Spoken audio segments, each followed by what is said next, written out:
नई शिक्षा नीति के 1 साल पूरा होने के मौके पर प्रधानमंत्री मोदी ने किया है बड़ा ऐलान।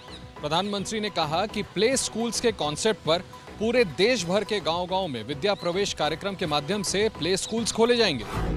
नई शिक्षा नीति के 1 साल पूरा होने के मौके पर प्रधानमंत्री मोदी ने देश को संबोधित किया। प्रधानमंत्री ने कहा, कोरोना काल को छात्र छात्राओं ने चुनौती के तौर पर कबूल किया और इस दौरान भी नए क्षेत्रों में उल्लेखनीय उपलब्धि हासिल की। प्रधानमंत्री ने इस मौके पर एकेडमिक बैंक ऑफ क्रेडिट योजना का भी शुभारंभ किया, जिसके जरिए छात्र छात्राओं के एकेडमिक रिकॉर्ड सुरक्षित रहेंगे। प्रधानमंत्री ने नई शिक्षा नीति में मातृभाषा की अहमियत को बताते हुए ऐलान किया कि अब इंजीनियरिंग की पढ़ाई 11 भाषाओं में की जा सकती है। देश में पिछले साल आज ही के दिन यानी 29 जुलाई को नई शिक्षा नीति की शुरुआत की गई थी। नई शिक्षा नीति के माध्यम से सभी तक शिक्षा पहुंचाना, समानता, गुणवत्ता और जवाबदेही पर खास ध्यान दिया गया है। 34 साल बाद देश अब नई शिक्षा नीति के साथ आगे बढ़ रहा है। मिशन 2022 की तैयारियों में जुटे मुख्यमंत्री योगी आदित्यनाथ बागपत में लिया विकास कार्यों का जायजा, नेताओं को दी चुनाव की तैयारी में जुटने की नसीहत।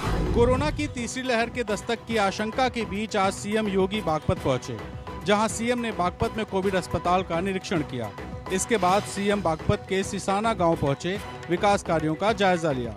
कोरोना में अपने को खोने वाले बच्चों से मुलाकात कर हालचाल भी जाना।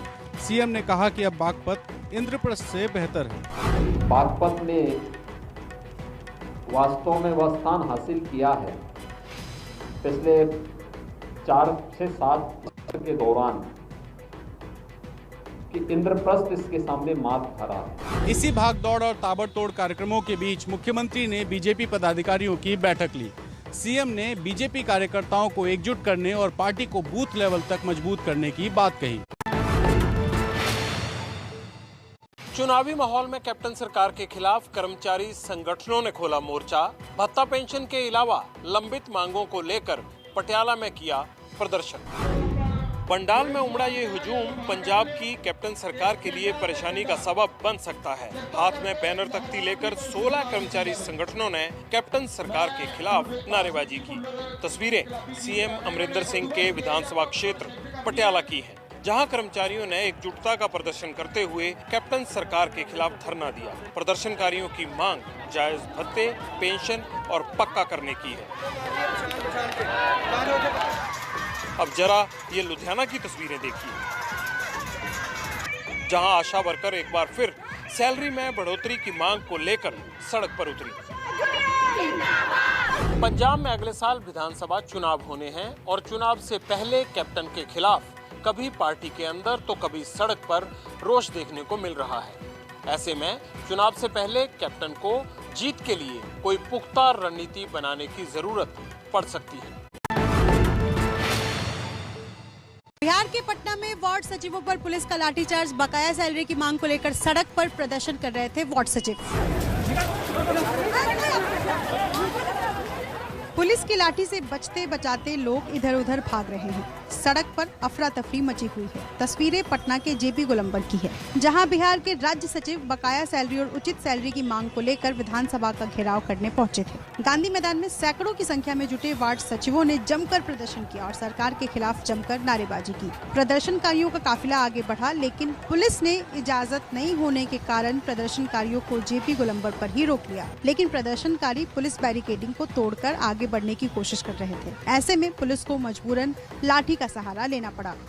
प्रदर्शनकारियों का कहना है कि कोरोना काल में भी उनसे काम तो पूरा करवाया गया, लेकिन पिछले 4 साल से उनके वेतन का भुगतान नहीं किया गया है। यूपी में ब्राह्मणों को साधने के लिए अखिलेश यादव की समाजवादी पार्टी ने रफ्तार पकड़ी। 22 अगस्त की जगह अब 5 अगस्त को होगा समाजवादी पार्टी का प्रबुद्ध सम्मेलन। ब्राह्मण वोटों को लुभा रही बीएसपी की मुहिम के बाद अब एसपी ने भी अपना प्रबुद्ध सम्मेलन जल्द करने का फैसला किया है। पहले इसकी तारीख 22 अगस्त की गई थी, लेकिन विरोधी पार्टियों के एक्शन को देखते हुए एसपी ने इस सम्मेलन की तारीख 5 अगस्त कर दी है। आपको बता दें कि 5 अगस्त को ही एसपी के बड़े नेता स्वर्गीय जनेश्वर मिश्रा का बलिया में जन्म हुआ था। बलिया के बाद पूर्वांचल के अन्य जिलों में भी प्रबुद्ध सम्मेलन आयोजित किए जाएंगे। यूपी में विधानसभा चुनाव तो अगले साल की शुरुआत में है, लेकिन सभी राजनीतिक दल अभी से जोड़ तोड़ की राजनीति में जुट गए हैं। आईसीएमआर के सीरो सर्वे से बड़ा खुलासा, देश के 8 राज्यों के 70% लोगों का कोरोना से हो चुका है सामना। शरीर में मिली एंटीबॉडी। कोरोना की तीसरी लहर के बीच आईसीएमआर ने सीरो सर्वे किया है। इस सर्वे के आधार पर आईसीएमआर ने दावा किया है कि देश के 2/3 आबादी में कोरोना वायरस एंटीबॉडी बनी है। 79% एंटीबॉडी के साथ मध्य प्रदेश सबसे आगे है, जबकि 44.4% एंटीबॉडी के साथ केरल सबसे पीछे है। चिंता की बात यह है कि फिलहाल देश में सबसे ज्यादा संक्रमण के मामले केरल में ही सामने आ रहे हैं। आईसीएमआर द्वारा 14 से 16 जुलाई के बीच कराए गए सीरो सर्वे की रिपोर्ट बुधवार को केंद्रीय स्वास्थ्य मंत्रालय ने जारी की। देश के 70 जिलों में आईसीएमआर का ये चौथा सीरो सर्वे था। क्या देश में कोरोना की तीसरी लहर आ रही है? पिछले 24 घंटे में मिले 43,000 से ज्यादा नए केस। केरल के हालत तो और भी चिंताजनक। देश में कोरोना के मामले एक बार फिर बढ़ने लगे हैं। पिछले 24 घंटे में 43,159 लोगों की रिपोर्ट कोरोना पॉजिटिव आई है। इस दौरान 38,525 लोग ठीक हुए और 640 मरीजों की मौत भी हुई। सबसे ज्यादा चिंता केरल बढ़ा रहा है। यहाँ कल 22,056 लोग संक्रमित पाए गए, जो कि देश भर के नए संक्रमितों से आधे से अधिक है। यही नहीं, केरल में अब रोज 17 से ज्यादा नए केस आ रहे हैं। स्वास्थ्य मंत्रालय की एक टीम केरल जा रही है। केरल की विजयन सरकार ने भी राज्य में सख्त पाबंदियां लगाने का किया है ऐलान। यमुना नदी के आसपास के इलाकों में बड़ा बाढ़ का खतरा। हथनीकुंड बैराज से पानी छोड़ने के बाद उफान पर है यमुना नदी। तस्वीरें हरियाणा के करनाल की हैं, जहां हथनीकुंड बैराज से 1,60,000 क्यूसेक पानी छोड़ा गया। इससे यमुना के जलस्तर में अचानक बढ़ोतरी हो गई है और यमुना का पानी करनाल के पास गढ़पुर टापू में घुस गया है। फसलें, सब्जियां सब जलमग्न हो गयीं। गांव में बाढ़ जैसे हालात बन गए हैं। यमुना का पानी तेज रफ्तार से दिल्ली की तरफ बढ़ रहा है। दिल्ली में पिछले 24 घंटों में यमुना का जलस्तर करीब 1.5 मीटर तक बढ़ गया है और ऐसे में यमुना के निचले इलाके में रहने वाले लोगों की मुसीबत बढ़ गई है। यमुना के जलस्तर में वृद्धि को लेकर दिल्ली में बाढ़ की आशंका जताई जा रही है। यमुना के निचले इलाकों में अलर्ट जारी कर दिया गया है।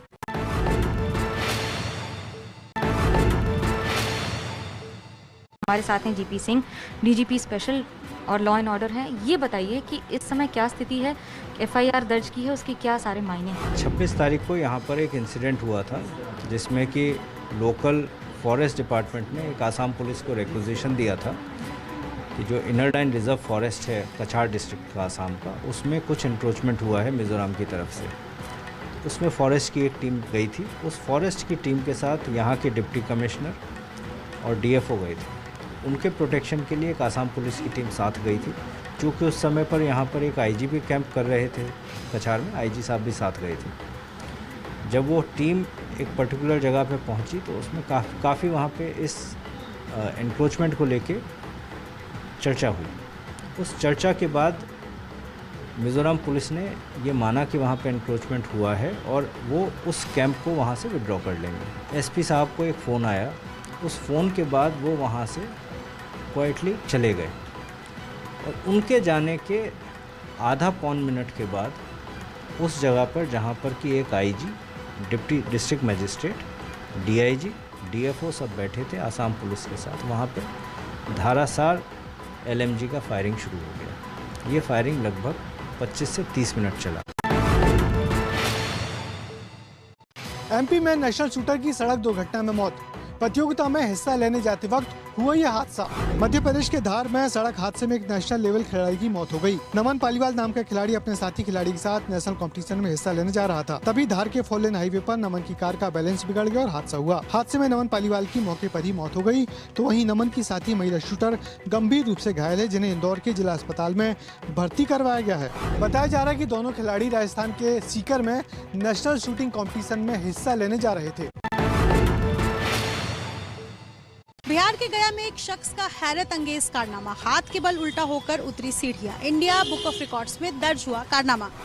आमतौर पर इंसान 2-4 फोल्डर की सीढ़ियां उतर जाए तो सांसें चढ़ जाती हैं, लेकिन गया के 17 वर्षीय साकेत कुमार ने तो हाथ के बल 440 सीढ़ियों को उतरने का कीर्तिमान बनाया है। साकेत ने 440 सीढ़ियों को 4 बार में रुक कर उतरने का कारनामा किया है, जिससे इंडिया बुक ऑफ रिकॉर्ड की कमेटी ने 2 मिनट में 53 सीढ़ियां उतरने का कीर्तिमान रिकॉर्ड दर्ज किया है। साकेत ने इस कारनामे को गया के ब्रह्मयोनी पहाड़ की सीढ़ियों पर अंजाम दिया।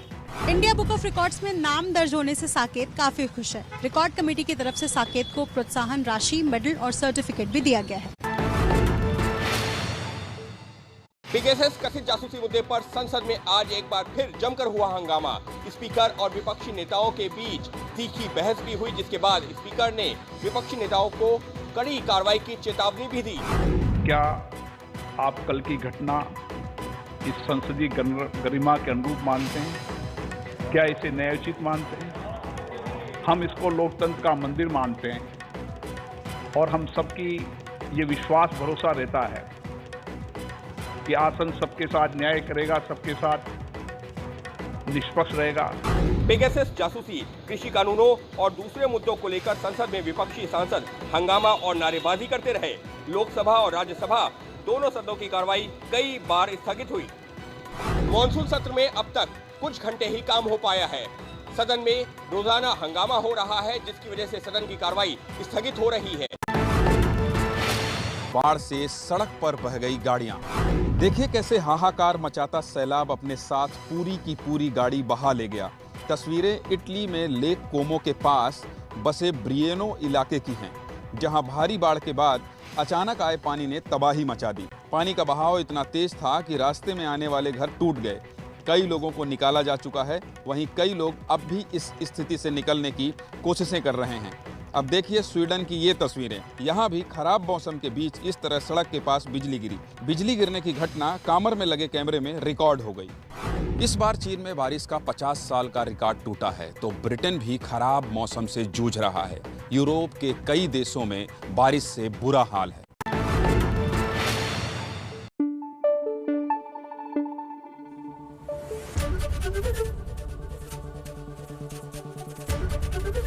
एबीपी न्यूज आपको रखे आगे।